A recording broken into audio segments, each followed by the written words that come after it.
O ar no salão de festas da mansão Lancaster era pesado, denso com o cheiro de perfumes caros e o som abafado de conversas que valiam milhões. Lustres de cristal gigantescos pendiam do teto como constelações artificiais, derramando uma luz fria sobre os convidados que deslizavam pelo piso de mármore polido. Era um baile beneficente nos Jardins, em São Paulo, mas a caridade parecia ser apenas um pretexto para a exibição de poder e riqueza. Alianças eram forjadas e desfeitas entre taças de champanhe e sorrisos eram distribuídos como cartões de visita, sem calor ou sinceridade. Cada detalhe, da seda dos vestidos à prata dos talheres, gritava opulência, mas o ambiente era dominado por uma frieza calculista, um tédio existencial que o luxo não conseguia disfarçar. Naquele palco de vaidades, a humanidade parecia um artigo em falta, substituída por uma performance contínua de superioridade social. Encostado perto de uma das colunas de inspiração grega, Arthur Lancaster observava sua criação com um cinismo satisfeito. Aos 38 anos, o CEO de uma gigante de tecnologia tinha o mundo a seus pés, mas encontrava seu único prazer em provar que todos ao seu redor eram movidos por interesse. Seu terno sob medida era uma armadura e seu sorriso uma arma. Seus olhos frios percorriam a multidão, procurando o alvo de seu mais recente e cruel experimento social. Foi quando a viu. Vitória Monteiro não entrou de forma triunfal. Ela simplesmente surgiu perto da entrada, uma figura de dignidade silenciosa, em meio ao brilho ostensivo. Usava um vestido vintage, de corte impecável e tecido simples, que pertencera à sua mãe. Sua presença não pedia atenção, mas a comandava pela serenidade de sua postura, uma calma que irritou Arthur profundamente, pois não era a vergonha que ele esperava testemunhar. Com passos deliberados, ele atravessou o salão, o mar de convidados se abrindo para ele. Arthur parou diante de Vitória, seu sorriso se alargando em uma máscara de falsa cordialidade. Ele a olhou de cima a baixo, demorando-se no tecido modesto do vestido antes de fixar o olhar em seu rosto. «Vejo que se esforçou para se encaixar, Monteiro», disse ele, com a voz alta o suficiente para que os mais próximos ouvissem. Admirável, um esforço quase convincente. A humilhação estava servida, e os olhares curiosos se voltaram para eles, esperando a reação da camareira. Mas Victoria não recuou nem demonstrou vergonha. Apenas o encarou com uma serenidade que o desarmou. Sua mão tocando instintivamente o delicado medalhão de prata envelhecida que repousava em seu pescoço, a única joia que usava, o último vestígio de quem ela realmente era. Foi então que uma voz trêmula, carregada de espanto, cortou a tensão. Uma das convidadas mais idosas e respeitadas da alta sociedade paulistana, uma matriarca conhecida por sua memória impecável, aproximou-se com o rosto pálido de choque, seus olhos fixos não em Victória, mas no objeto em seu pescoço. «Meu Deus!» ela sussurrou, e o silêncio se espalhou como uma onda. «Esse medalhão é o brasão dos Monteiro. Pensei que essa joia estivesse perdida para sempre». O plano de Arthur implodiu no mesmo instante. O murmúrio no salão cessou completamente. Todos os olhares, antes carregados de desprezo pela empregada, agora se voltavam para ela com uma nova e chocada curiosidade. A humilhação, tão cuidadosamente orquestrada por Arthur, ricocheteou e o atingiu em cheio, expondo-o não como um mestre de marionetes, mas como um homem cruel e, pior ainda, ignorante. O silêncio que se instalou no salão era mais pesado do que qualquer joia exibida ali. Os murmúrios morreram. As taças de champanhe pararam a meio caminho dos lábios, e centenas de pares de olhos, antes cheios de escárnio, agora fixavam Victoria com uma mistura de incredulidade e fascínio. Arthur Lancaster permaneceu imóvel. o sorriso cínico congelado em seu rosto, transformando-se numa máscara de puro choque. Seu plano, tão meticulosamente desenhado para expor a insignificância de uma empregada, havia se desintegrado de forma espetacular. Ele não havia apenas falhado em humilhá-la. Ele havia, sem querer, devolvido a ela um palco que há muito lhe fora negado. Naquele instante, sob a luz fria dos lustres, Victoria Monteiro deixou de ser uma sombra e tornou-se o centro gravitacional de um universo que a havia descartado. Ela não sorriu, não demonstrou triunfo, apenas respirou fundo, sentindo o peso do medalhão contra sua pele, um elo tangível com tudo o que havia perdido. Incapaz de suportar os olhares que agora o dissecavam, Arthur sentiu uma urgência que nunca experimentara, a de fugir, mas não da festa, e sim da sua própria e esmagadora ignorância. Com um aceno rígido, ele se afastou do centro das atenções, buscando refúgio na penumbra de um corredor adjacente que levava à biblioteca da mansão. Ele precisava de ar, de um momento para processar a reviravolta que o deixara tão exposto. Victoria, por sua vez, aproveitou a confusão para se esgueirar pela multidão. Seu único desejo era encontrar um canto tranquilo, longe do circo que se formara ao seu redor. Ela não queria explicações ou desculpas, apenas o silêncio que lhe permitisse reencontrar seu equilíbrio. Seus passos a levaram instintivamente para o mesmo corredor, buscando o consolo que apenas a solidão poderia lhe oferecer naquele momento, sem saber que estava sendo seguida por aquele que havia tentado destruí-la. Ele a encontrou perto de uma janela que dava para os jardins escuros, a silhueta dela recortada contra o vidro.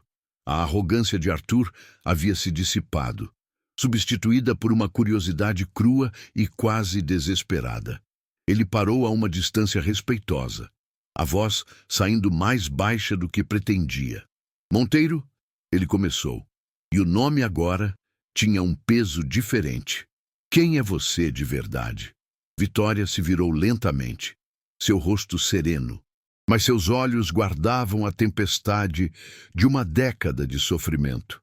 Ela o observou por um longo instante, avaliando não o CEO poderoso, mas o homem desarmado à sua frente. Havia uma rachadura em sua fachada de cinismo, uma vulnerabilidade que ela não esperava ver. E foi por isso, e não por qualquer necessidade de se justificar, que ela decidiu contar sua história.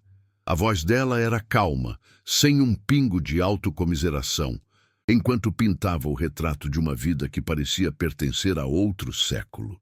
Descreveu uma infância cercada por livros e conversas sobre ética e honra, na imponente casa que um dia pertenceu à sua família. Falou de seu pai, um homem cuja maior riqueza não estava nas ações que possuía, mas na palavra que dava. Victoria não falava da fortuna perdida, mas do mundo que se foi com ela.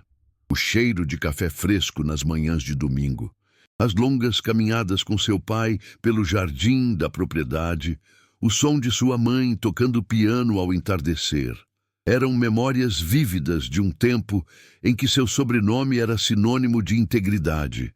Um legado que ela carregava não como um fardo, mas como uma bússola moral em meio ao naufrágio de sua vida. Então, a narrativa mergulhou na escuridão. Ela contou sobre a traição desferida pelo sócio mais próximo de seu pai, um homem que eles consideravam parte da família.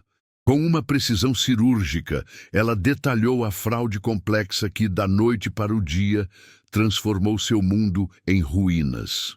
A falência não foi apenas financeira, foi uma aniquilação moral. Ela descreveu o dia em que voltaram para casa e encontraram os oficiais de justiça, o silêncio atordoado de seus pais, a vergonha que pairava no ar como uma névoa tóxica. Seu pai, um pilar de força, desmoronou sob o peso da desonra, não por ter perdido o dinheiro, Mas por ter falhado em proteger o nome da família, ele adoeceu de tristeza, um mal que nenhum médico conseguiu curar, e partiu pouco tempo depois, seguido por sua mãe, que simplesmente perdeu a vontade de viver. Órfã e desamparada, Victoria se viu completamente sozinha. Os amigos da família desapareceram, os telefones pararam de tocar e as portas que antes se abriam com um sorriso agora se fechavam com frieza. Para sobreviver, ela precisou se desfazer de sua identidade, tornando-se apenas Victoria, uma mulher sem passado que limpava quartos e servia mesas para pagar o aluguel de um pequeno apartamento na periferia. Ela escondeu o medalhão por anos, temendo que ele a conectasse a um mundo de dor e pena. Usá-lo naquela noite foi um ato de desafio silencioso, uma forma de dizer a si mesma que, apesar de tudo, ela ainda era uma Monteiro. É em momentos assim que a gente percebe o valor de quem fica. Se histórias como a de Victoria te tocam, considere se inscrever. Seu apoio nos ajuda a continuar dando voz a quem foi silenciado. Arthur ouvia cada palavra, e uma sensação gelada percorreu sua espinha. O nome do sócio traidor, que Victoria mencionou de passagem, era um que ele conhecia muito bem. Era um magnata impiedoso, um antigo rival de negócios de seu próprio pai, conhecido no mercado por sua completa falta de escrúpulos. De repente, a história de Victoria deixou de ser um relato distante de infortúnio e se tornou algo tangível, pessoal, conectado ao seu próprio universo. As peças começaram a se encaixar em sua mente, formando uma imagem terrível de ganância e crueldade. Ele agora entendia a profundidade da injustiça que ela carregara sozinha por tanto tempo. A história dela não era apenas sobre dinheiro perdido. Era sobre um legado roubado e uma vida destruída por pura maldade. Pela primeira vez em sua vida adulta, Arthur sentiu o muro de cinismo que construiu ao seu redor começar a ruir. Sua filosofia de que todos eram movidos por interesse parecia uma simplificação infantil diante da dignidade resiliente da mulher à sua frente. Ele sentiu uma pontada de vergonha por seu jogo cruel, mas algo mais forte o dominou. Uma onda de empatia, tão estranha e desconfortável quanto poderosa. Ele olhou para Victoria, não mais como um objeto de seu experimento, mas como uma pessoa real, cuja força silenciosa o envergonhava. Aquela conversa estava desfazendo anos de certezas e o forçando a confrontar o vazio de sua própria existência. Às vezes, uma única conversa pode mudar tudo o que você acredita. É por isso que contamos essas jornadas. Se inscrever no canal é um jeito de garantir que mais relatos transformadores como este sejam compartilhados. Movido por um impulso que não compreendia totalmente, Arthur deu um passo à frente. "Eu posso ajudar", ele disse, a voz firme. "Tenho recursos, contatos, posso investigar o que aconteceu, expor esse homem." Mas Victoria balançou a cabeça, seu olhar claro e inabalável. "Eu agradeço, Sr. Lancaster, mas não quero sua caridade." Ela respondeu com uma calma que o surpreendeu. "Eu não estou buscando vingança ou a fortuna de volta. Tudo o que eu quero é a chance de reconstruir meu nome com meu próprio trabalho, provando que o valor da minha família nunca esteve no banco." Sua recusa não foi um ato de orgulho, mas de afirmação. Ela não era uma vítima esperando para ser salva. Era uma sobrevivente em busca de justiça nos seus próprios termos. A notícia do incidente no baile se espalhou como fogo pela alta sociedade paulistana. No dia seguinte, o nome Monteiro estava em todas as conversas. A história da herdeira perdida que trabalhava como camareira na mansão de um dos homens mais ricos do país era irresistível. O círculo social de Arthur, que antes o temia, agora o ridicularizava em sussurros. Ele se apaixonou pela empregada? Zombavam uns. É mais um de seus jogos cruéis? Especulavam outros. A pressão era imensa, vinda de todos os lados. Seus sócios estavam preocupados com a imagem da empresa e seus amigos o viam como um tolo sentimental. Pela primeira vez, Arthur sentiu o peso do julgamento social que ele costumava infligir aos outros, e a experiência era profundamente desconfortável. O ex-sócio dos Monteiro, um homem poderoso e com tentáculos em toda a cidade, não demorou a saber do interesse de Arthur no caso. As ameaças não foram diretas, mas sutis e eficazes. Um contrato importante da empresa de Arthur foi subitamente cancelado sem explicação. Um carro preto começou a ser visto com frequência, estacionado do outro lado da rua, do modesto prédio onde Victoria morava. Eram avisos, recados silenciosos de um predador que sentia seu antigo crime sendo remexido. O objetivo era claro: intimidá-los, fazê-los recuar antes que a verdade, enterrada há tanto tempo, viesse à tona. O risco agora não era apenas social ou financeiro. Estava se tornando perigoso.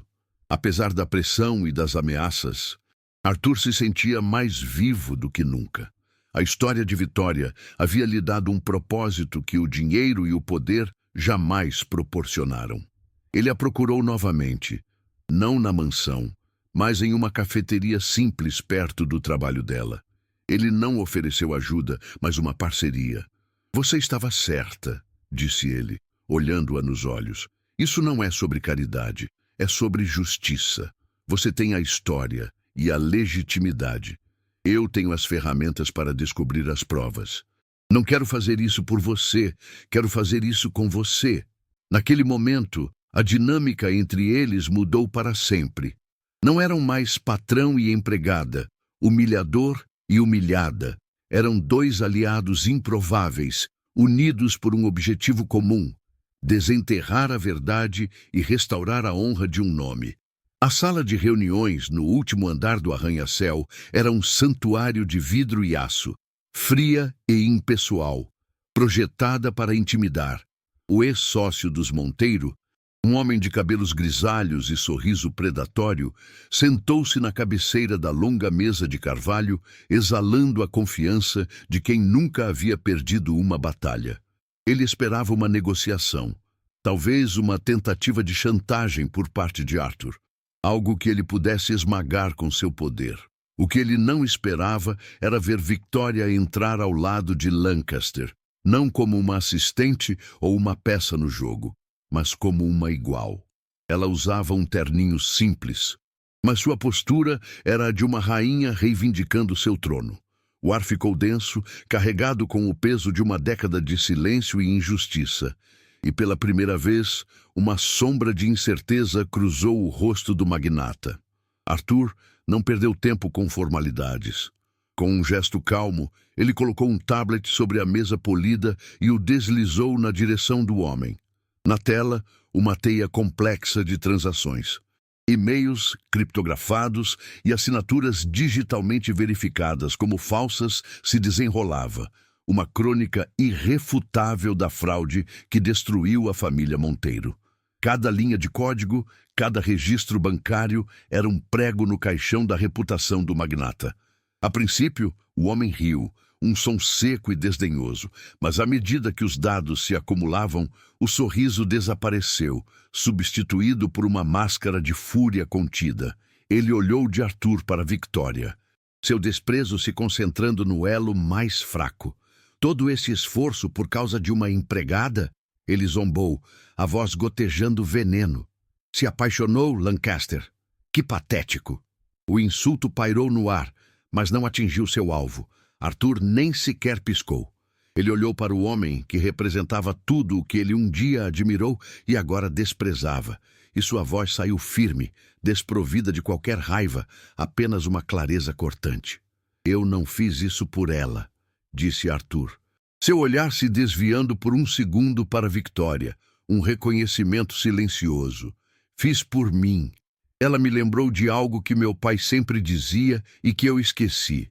Que o valor de um homem não está no que ele acumula, mas na honra que ele defende. Algo que você nunca teve." O silêncio que se seguiu foi absoluto, mais esmagador do que qualquer grito. A transformação de Arthur estava completa. O cínico havia morrido. E em seu lugar estava um homem que finalmente entendia o significado do seu próprio legado. Foi então que Victoria se inclinou para a frente, sua presença preenchendo a sala. Seus olhos, serenos e inabaláveis, fixaram-se no homem que destruiu sua família. "Eu não quero seu dinheiro", ela declarou, a voz calma, mas cada palavra ressoando com a força do aço. "Ele está manchado com a dor dos meus pais. O que eu vou fazer é reerguer o nome Monteiro com meu próprio trabalho, de forma limpa e honesta." E essas provas, ela fez um gesto em direção ao tablet, não serão usadas para uma negociação, mas para mostrar ao mundo o que a falta de escrúpulos pode fazer. A verdadeira justiça não é sobre vingança, é sobre garantir que a verdade prevaleça. Ela não era uma vítima buscando reparação, era a personificação da resiliência, ditando os termos de sua própria vitória, uma vitória de caráter, não de capital. Derrotado, não pela perda financeira iminente, mas pela força moral que ele não podia combater, o magnata encolheu-se em sua cadeira cara. Não havia mais nada a ser dito. Arthur e Victoria se levantaram em uníssono e caminharam para fora da sala, deixando para trás a ruína de um império construído sobre mentiras. No corredor silencioso, sob a luz suave, eles pararam e se olharam. Um entendimento profundo passou entre eles. Uma conexão forjada no fogo da adversidade e solidificada no respeito mútuo. Não era o fim de uma batalha, mas o começo de algo novo. A construção de um futuro onde a honra não era apenas uma palavra, mas o alicerce de tudo o que eles fariam a partir daquele dia. A justiça, silenciosa e digna, finalmente encontrou seu caminho. A verdade, uma vez liberta, moveu-se com a velocidade de um incêndio pela paisagem árida da alta sociedade. As provas coletadas por Arthur, tornadas públicas não por ele, mas por um consórcio de jornalismo investigativo, foram devastadoras. O império do magnata desmoronou, não com um estrondo, mas com o silêncio ensurdecedor de parceiros se afastando e contratos sendo desfeitos. Para Victoria, no entanto, a vitória não estava na ruína de seu inimigo, mas na restauração de seu próprio nome. Ela recusou categoricamente qualquer parte da fortuna recuperada nos processos judiciais que se seguiram, considerando aquele dinheiro manchado para sempre. Em vez disso, usando as provas da inocência de seu pai como garantia moral, conseguiu um modesto empréstimo e fundou uma pequena empresa de consultoria, a Monteiro Ética Corporativa, com Arthur como sócio minoritário e mentor silencioso, prometendo construir um legado baseado na transparência que fora roubada de sua família. A transformação de Arthur foi menos ruidosa, mas infinitamente mais profunda. Ele vendeu sua participação majoritária na gigante de tecnologia, distanciando-se do mundo predatório que ele mesmo ajudara a construir. As festas vazias e as conquistas sem alma deram lugar a um propósito que o preenchia de uma forma que o dinheiro jamais conseguiu. Inspirado pela resiliência e integridade de Victoria, ele usou uma parte substancial de sua fortuna para criar algo novo. A Fundação Recomeçar nasceu não como um ato de caridade para limpar sua imagem, mas como uma declaração de princípios. Sua missão era clara e direta: oferecer apoio jurídico, financeiro e psicológico para pessoas que, como os Monteiro, haviam perdido tudo devido a fraudes e injustiças, dando-lhes a chance de reescrever suas próprias histórias com dignidade e esperança. Os salões de mármore frio foram substituídos por um escritório modesto, com cheiro de café fresco e paredes cobertas de planos e sonhos. Ali, Arthur e Victoria trabalhavam lado a lado.